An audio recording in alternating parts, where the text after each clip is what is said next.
He could be stripped of his Royal Highness, and Harry could be stripped of his princely rank.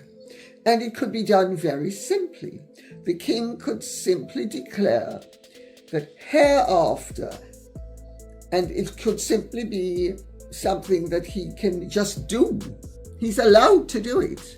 The big question is what the king can really do, legally and officially, about Harry and Meghan cashing in on their royal image.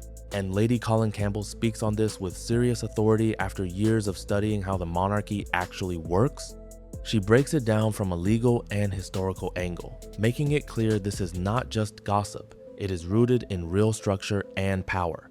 And here is the twist: despite how slow and cautious the system might seem, there is actually a lot the king can do. The easiest and least messy move would be removing Harry and Meghan from the royal family's official website. Right now, they are still listed with their Sussex titles, and there are even links tied to their business ventures, which makes it look like the palace is backing them up, and that sends a loud message whether intended or not. But here is the reality: the website is not some untouchable legal document. It is just a communication platform run by the royal household, meaning it can be changed at any time. The king has the power to say update it, and it gets done. Simple as that. The hesitation comes from fear that making a move like this would spark drama, that Harry and Meghan would take it as a direct hit, and that the backlash might not be worth it. Still, that mindset follows the same pattern we have seen before, just rolling with the punches and avoiding conflict at all costs. But if avoiding provoking them is the rule, then that rule blocks any action forever. Because let's be real, Harry and Meghan have shown again and again that they are ready to frame any move against them as unfair treatment no matter what. Taking them off the website is just the bare minimum. It is the clearest, simplest signal the palace could send without turning it into a full-blown legal showdown. It draws a line without touching titles or triggering a major escalation, and it makes one thing obvious: they are not part of the working royal family anymore. This move would not strip Harry and Meghan of anything official like their titles or their place in the line of succession. It would simply correct the image being presented right now, because the website still blurs the truth.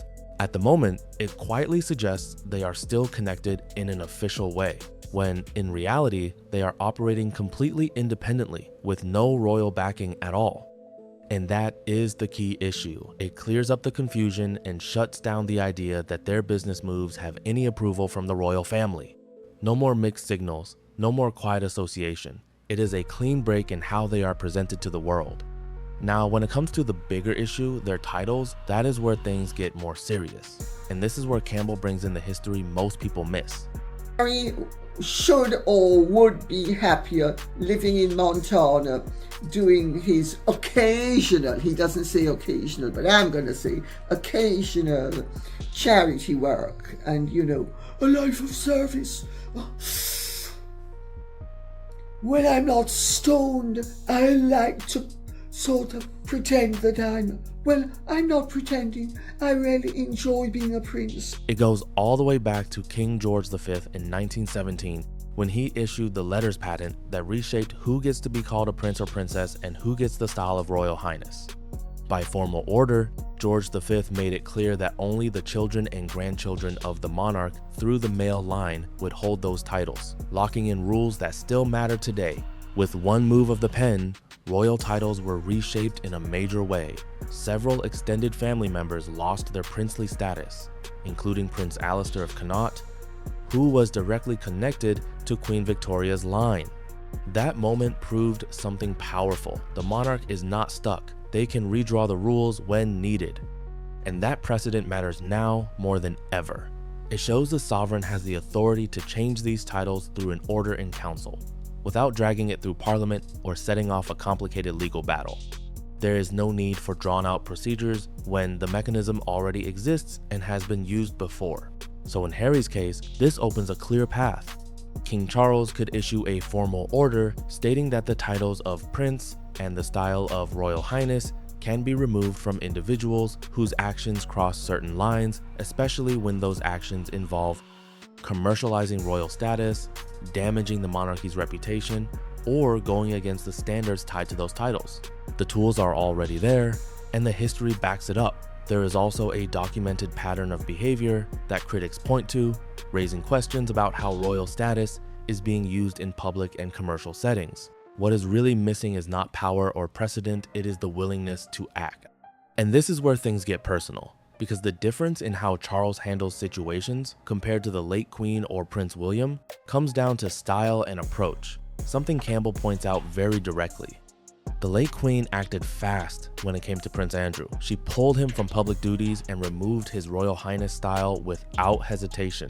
It shows she knew exactly when the institution had to come first, no matter how difficult it was on a personal level.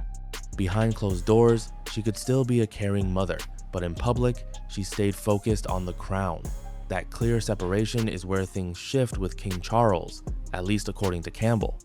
The personal and the institutional seem to blend together. His role as a father and his responsibility as monarch are not cleanly divided, and that makes every decision heavier and more complicated. In this situation, the son he cares about and the larger issue tied to that son start to feel like the same thing. And when those lines blur, it slows down action that might otherwise be straightforward. The emotional weight becomes part of the decision, and that can hold everything back. Now compare that to Prince William, and the dynamic is completely different. There is no parental bond shaping his judgment here, and the relationship between William and Harry has been described by Charlotte Griffith in very strong terms, even calling it hate. That tension changes everything, because for William, the personal side and the institutional side are aligned, not competing. From that perspective, the decisions look much more direct. Harry would not be included in key royal moments, titles would eventually be reconsidered, and the whole half in, half out setup would be shut down for good. What feels like an emotional tug-of-war for Charles would likely be a clear-cut call for William when the time comes. Harry and Meghan have thrown down the gauntlet. They have declared that they are half in, half out, and who doesn't like it will just have to suck it up. They have said it privately, they have said it publicly, they have used slightly different words, but that's the meaning of what they have said. And all of this builds on a pattern of actions that critics point to the Australia tour moments, the blueprint announcements, the use of children's titles in public-facing materials, and even the Sussex.com domain being linked through the official royal website. Each move adds pressure, and the ongoing go-with-it approach has only allowed that pressure to grow louder and harder to ignore. Campbell does not dance around it, she says it straight. Harry and Meghan have made it obvious they are no longer sticking to the Sandringham agreement. They followed it when it worked for them, but now they are openly acting like they are still half in, half out, no matter what any official document says, and that sends a loud message. At this point, the challenge is out in the open. The real question is whether the royal institution pushes back in a meaningful way or keeps absorbing these moves without strong consequences. So far, the response has been measured, but critics argue that approach is starting to look like silence instead of strategy. Then comes Dan Wootton's reporting, which adds more weight to what many observers have been saying for a long time. There are signs of pressure behind the scenes, especially when it comes to finances and long-term direction. According to these discussions, their goals are no longer aligned, with each of them appearing to focus on very different paths and ambitions. Campbell points out that voices outside the traditional media space have been raising these points for years, often dismissed at first, but later echoed more widely. It follows a familiar pattern. Early claims get labeled as speculation, but over time, parts of that narrative start showing up in more mainstream conversations, raising even more questions about what is really going on behind the scenes. And then, sooner or later, those same claims start getting confirmed by insiders. Once the value of insider access shifts, everything changes suddenly. Loyalty to the system matters less than credibility with the audience. That is where figures like Wakeford come in, moving independently and focusing on trust instead of connections. And just like that, information that was once kept quiet starts coming out into the open. Campbell also points to a complicated relationship dynamic that adds another layer to all of this. She describes a situation where one partner pulls the other back in whenever they start drifting too far away, creating a cycle that never really settles. That is why you can hear two things at once that things are tense, but there is still strong attraction and both can be true at the same time. These are not opposites, they fit together in a pattern where one person feels unfulfilled, while the other stays focused on maintaining control of the situation. The relationship keeps going, not because everything is working, but because breaking it would come with a cost neither side wants to face right now. So the cycle repeats, again and again, without fixing the deeper issues underneath. Now bring that into the business side, and it starts to make even more sense. Reports suggest their long-term goals are not fully aligned. One side is said to prefer a quieter, more private life, while the other is focused on growth, visibility, and bigger opportunities. That tension creates pressure, because their current ventures rely on both of them staying connected and continuing to benefit from the recognition tied to Harry's royal background. The second that royal proximity disappears, whether through title changes or Harry stepping fully away, the entire business setup takes a serious hit. That connection is the key asset, and without it, the value drops fast. From that angle, keeping Harry close to the institution is not just personal, it is strategic. Even if there is talk about wanting a quieter life somewhere like Montana, the pullback effect serves a bigger purpose. It keeps everything aligned enough to protect the business side, not just the relationship itself. That same pattern is expected to show up again during a return to Britain, especially around events like Invictus. When Harry is in the UK for something like that, it brings back all the elements the operation depends on: royal proximity, public attention, military ties, and the kind of media coverage that adds legitimacy. Those moments are powerful, and they create the exact image needed to support their next moves. The big question is whether Harry's personal motivations, like reconnecting or returning in some way, can really be separated from the broader strategy that benefits from his presence in that setting. That is what people will be watching closely, because it is not always easy to tell where one ends and the other begins. Meanwhile, the institution's response is still the missing piece. The website has not changed, the titles are still being used in public-facing ways, and the Sandringham agreement is being challenged without clear consequences. The king continues to take a measured approach, while William is seen as waiting for the moment he can act more directly, and the pressure is building as that challenge hangs in the air. Campbell brings in a powerful historical example with the Bill of Pains and Penalties, and it says a lot about what cannot realistically be done today. Back in 1820, George IV tried to block Queen Caroline from holding her title and status, but even though the bill passed the House of Lords, it never made it through the Commons and was never enforced. And the fallout was intense. Instead of solving anything, it backfired badly. George IV came across as harsh and vindictive toward a wife many believed had already been treated unfairly. Public sympathy swung heavily in Caroline's favor, and the monarchy ended up taking more damage from the attempt than from the issue it was trying to fix. That lesson hits hard when you line it up with the current situation. It shows that the more aggressive and formal the response, the higher the risk of it blowing up in the institution's face. Strong action can sometimes create the exact reaction it is trying to avoid. There is also a modern layer to this. Public narratives matter more than ever. Any major move could be framed in a way that fuels claims of unfair treatment, and that kind of framing can spread quickly and stick. The bigger and more dramatic the response, the more attention and interpretation it invites, which can shift the focus away from the original issue. That is why every step carries weight, because history already showed how easily a heavy-handed approach can spiral into something much harder to control. Should be removed from the royal family website. They really should. Of course, they've not been so far, because basically there are a host of reasons that the public doesn't want to accept.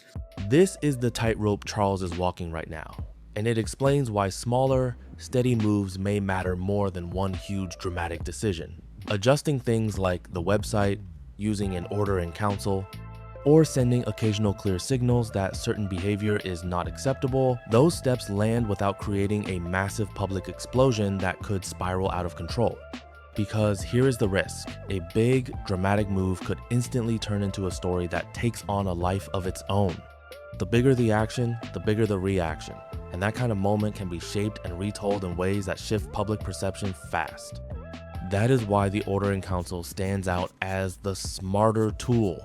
It is administrative, not framed as punishment, and that difference matters a lot. Redefining who can use titles like Royal Highness or Prince is not about attacking anyone personally. It is about setting clear institutional boundaries. It does not label Harry as anything. It simply draws a line around what the monarchy extends to individuals who are not working within its structure. That is a key distinction, because there is a major difference between removing something as a penalty and adjusting it based on a change in role or position. That line keeps the focus on the institution, not the individual, and that can make all the difference in how the move is seen and understood. The 1917 precedent made one thing crystal clear. The monarch has full authority to make these kinds of adjustments when circumstances change. And critics argue that those changing circumstances are already visible, pointing to public appearances, business activity, and even how titles show up in product descriptions as examples that raise eyebrows. Now, when it comes to titles like dukedom or earldom, that is where things get more complicated. As Campbell explains, those fall under the peerage system, which has its own legal rules and is not as easy to change. It would take a much more involved legal process to touch those far beyond a simple Order in Council. But the styles of Royal Highness and Prince are a different story, and they carry serious weight, especially in public perception. Those are the elements that instantly signal royal status, and they can influence how names are presented and understood in public or commercial contexts. For example, using a full princely title in a product description creates a very different impression than a simpler name would. The presence of that title adds a sense of official connection, whether intended or not, and that is exactly why it draws so much attention. An Order in Council that limits the use of those designations to working members of the royal structure would directly address that issue without stepping into more complicated legal territory. It would focus on clarity, not punishment, and it would reshape how those titles are used moving forward. The bigger question is whether Charles will actually take that step. Based on the pattern people have seen so far, many believe he is unlikely to make a sharp move that forces a direct choice between institutional responsibility and personal ties. It is not about a lack of awareness, it is about the weight of that decision and what it means on both sides. Many believe Charles knows exactly what the situation calls for, but the real issue is whether he can separate his roles the way his mother once did. The late Queen had a clear line. Public duty came first, no matter what she felt privately. With Charles, those lines seem to blur, as being king and being a father happen at the same time, and that overlap makes every decision heavier than it should be. That tension has already played out in several moments people point to, where the institution appears to hold back instead of drawing firm boundaries. The challenge is not confusion, it is whether he can fully prioritize the role over the relationship when it really counts. William's position is completely different, and that difference could change everything. When his time comes, there will be no parental dynamic shaping his decisions, only the reality of a strained sibling relationship that has already been described in very strong terms, including claims of deep division. That shift matters because it removes hesitation. William is not waiting for things to improve or hoping for a different outcome. He is seen as having already formed a clear view on the situation and what it means for the institution moving forward. And that clarity lines up more directly with decisive action. Steps that feel difficult or delayed now could become much more straightforward under a different perspective, especially without the emotional weight of a parent-child bond influencing the process. That is why timing becomes such a big factor. What happens in the near future, especially around key events, could signal whether Charles takes action himself or leaves those decisions for William later on, and that choice will shape how this entire situation unfolds. That kind of arrangement is not meant to last forever, and how Charles handles it now could shape everything William inherits later. If steps are taken early, it lightens the pressure on the next reign and avoids a bigger situation building up over time. But if nothing changes, the entire issue carries forward, becoming harder to fix and far more disruptive once it finally has to be addressed. There is also this give them enough rope idea that some of Campbell's sources talk about a strategy where patience allows things to play out in public view. The thinking is simple: stand back, let actions speak, and over time, public opinion will shift on its own. And in one sense, that has already happened. Public perception has changed significantly over the years, with polling data showing a clear drop compared to the earlier wave of excitement. That shift suggests the strategy has had an impact when it comes to how people see the situation. But here's the catch: the damage has mostly stayed in the realm of reputation, not structure. The core institutional links people point to are still there, the official website still includes them, and titles continue to appear in ways that attract attention in public and commercial settings. So while public opinion may have tightened, access to the broader royal image has not been cut off in the same way. That imbalance is what keeps the debate going, because one side is shifting while the other remains in place. That is why some argue the current approach needs an extra layer. Patience alone is not enough. They suggest combining it with clear, formal signals that draw firm boundaries. Actions like updating official platforms or clarifying how titles are used would send a direct message through institutional channels. It would not be about escalation, it would be about clarity. Making it absolutely clear where the line is, what is supported, and what is not could reshape the situation without turning it into a full-scale conflict. A simple statement saying that nothing Harry or Meghan do should be seen as official royal approval, that would be the minimum move. On the other end, using an order in council to remove princely titles would be the strongest step available without getting into the far more complex issue of peerage titles. The situation is already on the table, and the institution has the tools ready to go. The history backs it up, the legal pathway exists, and critics argue there is enough public behavior to justify drawing clearer lines. So what is left? It comes down to whether there is enough will to act, especially when personal factors are part of the equation. That balance between duty and family continues to shape how everything unfolds. Meanwhile, events are lining up fast. Public appearances, ongoing projects, and updates tied to official platforms keep adding to the conversation. And each moment raises the same question: will there be a response, or will things stay as they are? The upcoming period could be especially telling, with major events bringing attention back to the UK and more visibility on both sides. The spotlight will only get stronger. Observers will be watching closely to see whether the institution responds with clear action or continues with a more cautious approach. Because at this point, it is not about whether options exist, they clearly do. It is about whether those options are used and what that choice signals moving forward. There is also another angle gaining traction. Some reporting has reinforced discussions that have been circulating for a while, especially around financial direction, long-term plans, and how their public roles are evolving. It is not just about numbers, it is about how people interpret the bigger picture. And that is where things get interesting. The same frameworks that were once dismissed are now being echoed more widely, adding momentum to the conversation and pushing it further into the spotlight than ever before.